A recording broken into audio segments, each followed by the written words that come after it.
Cooling tower के ऊपर। Okay, cooling tower is a heat rejection device.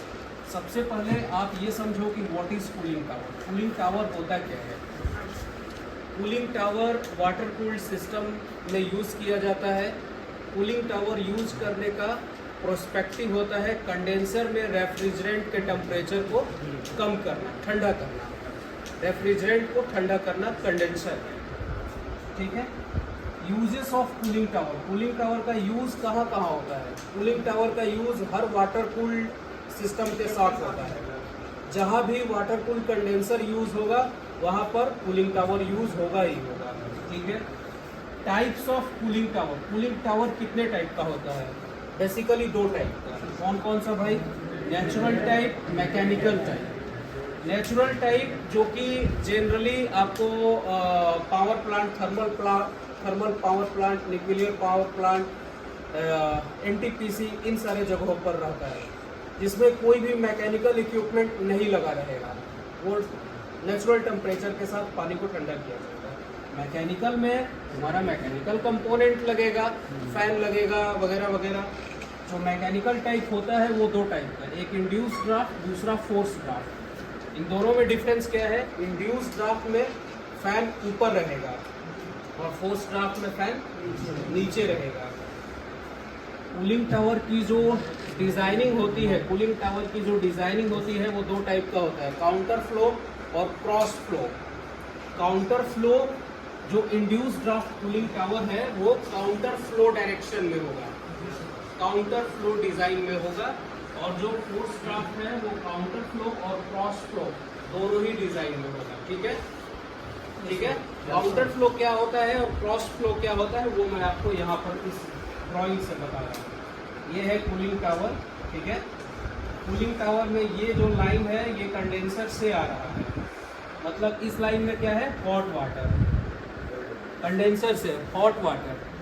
और ये हॉट वाटर कूलिंग टावर में कोल्ड होकर वापस कहाँ जाएगा? कंडेंसर में जाएगा, कंडेंसर में। तो इसमें अपन लिख दिया कोल्ड वाटर, ठीक है। अब ये जो हॉट वाटर वाला जो लाइन है, ये नोजल है, वाटर नोजल, इससे पानी ऐसे गिर रहा है, दिख रहा है ना। और इस पानी का जो टेम्परेचर है वो टेम्परेचर इसके पैरेलल अगर रिजेक्ट हो रहा है तो ये काउंटर फ्लो कहलाएगा।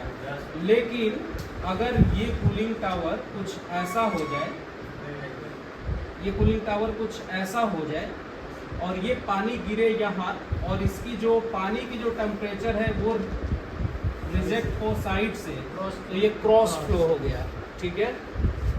उसके बाद काउंटर फ्लो, क्रॉस फ्लो हो ही गया।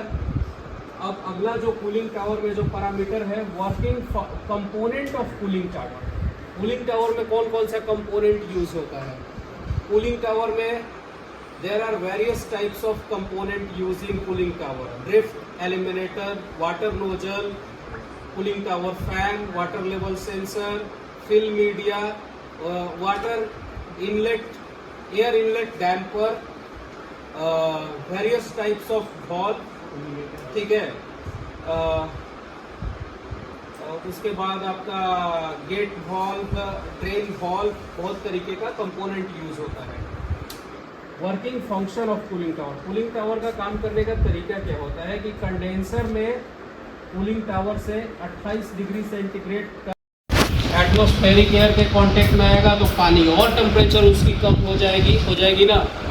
इस तरीके से ये जो 34 डिग्री सेंटीग्रेड का जो हॉट वाटर है वो 28 डिग्री में चेंज हो गया। कूलिंग टावर में जो पानी फिल होता है वो कहाँ से होता है? वाटर टैंक से होता है, ठीक है भाई। तो अब नेक्स्ट पैरामीटर यहाँ मैंने लिखा है इम्पोर्टेंट इंफॉर्मेशन, ठीक है। इम्पोर्टेंट इंफॉर्मेशन में क्या क्या चीज़ें आ जाएंगी? जैसे आ जाएंगी कि कूलिंग टावर से निकलने वाला पानी का टेम्परेचर कितना होता है, 26 से 28 डिग्री सेंटीग्रेड। कूलिंग टावर में इंटर होने वाला पानी का टेम्परेचर कितना होता है? तो 34 से 36 डिग्री। उसके बाद यहाँ लिखा है मैंने कूलिंग टावर असेसमेंट पैरामीटर। ये 11 पॉइंट लिखा गया है। ये 11 पॉइंट कूलिंग टावर के परफॉर्मेंस को रिप्रेजेंट कर रहा है। जैसे मैंने लिखा है range, water out temperature minus water in temperature. इस लाइन का टेम्परेचर और इस लाइन के टेम्परेचर को माइनस करोगे तो रेंज मिलेगा। अप्रोच, इस लाइन का टेम्परेचर और जो एयर कूलिंग टावर में इंटर हो रहा है उसका वेटवर्ड temperature. TDS of cooling tower, जो पानी यूज़ कर रहे हैं वो कूलिंग टावर में, उसका टीडीएस वैल्यू कितना होना चाहिए। सीओसी ऑफ कूलिंग टावर मतलब concentration cycle of concentration. Water makeup tank में जो टीडीएस है उसकी value divided by cooling tower में जो टीडीएस है उसकी वैल्यू।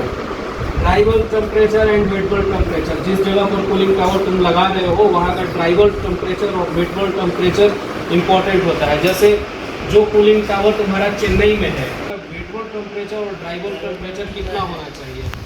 हार्डनेस ऑफ वाटर, जो पानी आप कूलिंग टावर में यूज़ करोगे, ठीक है, वो नॉर्मल पानी आप यूज़ नहीं करोगे, ठीक है ना, उस पानी का हार्डनेस कितना है। Ppm, preventive maintenance. PH value, जो पानी आप कूलिंग टावर में यूज़ कर रहे हो उसकी पीएच वैल्यू कितनी होनी चाहिए। पीएच की स्टैंडर्ड 7 से 14 हो, 7 से 14 होता है, उससे आगे पीछे होगा तो तुम्हारा rust. Capacity utilisation, cooling tower की जो कैपेसिटी है कितना लीटर का, तुम्हारा प्लांट है मान लो 10 लीटर का, तुम कूलिंग टावर लगा दिए हो 100 लीटर का, कोई फ़ायदा नहीं है। प्लांट है 10 लीटर का, कूलिंग टावर लगाया हो 2 लीटर का, तो कंडेंसेशन नहीं होगा। इवोपरेशन लॉस, जो वो पानी, जब ये पानी बाहर निकल रहा है, जब ये टेम्परेचर बाहर निकल रहा है पानी से, क्योंकि गर्म पानी अगर आप गिराते हो एलिमिनेटर, वो इवोपरेशन कितना लॉस हो रहा है। खाना अपन बनाते हैं तो होता है ना कि खाना बनाते वक्त भाप निकलता है, तो वो पानी ही तो होता है। और installation place of cooling tower, कभी कभी कूलिंग टावर ओपन में इंस्टॉल करना चाहिए, हाइट पर ज़्यादा इंस्टॉल नहीं करना चाहिए। ये सब चीज़ें मायने रखती है किसके, कूलिंग टावर के परफॉर्मेंस के ऊपर। और लास्ट स्टेप यहाँ लिखा है मैंने, chemical dosing of cooling tower. Cooling tower की जो केमिकल डोजिंग, जो सफाई होती है, वो कब कब होना चाहिए, कौन से केमिकल से होना चाहिए, ये सारा चीज़ इम्पॉर्टेंट होता है। तो यहाँ पर ये पूरी बोर्ड पर जो भी बातें लिखी हुई है, ये पूरी कूलिंग टावर को रिप्रेजेंट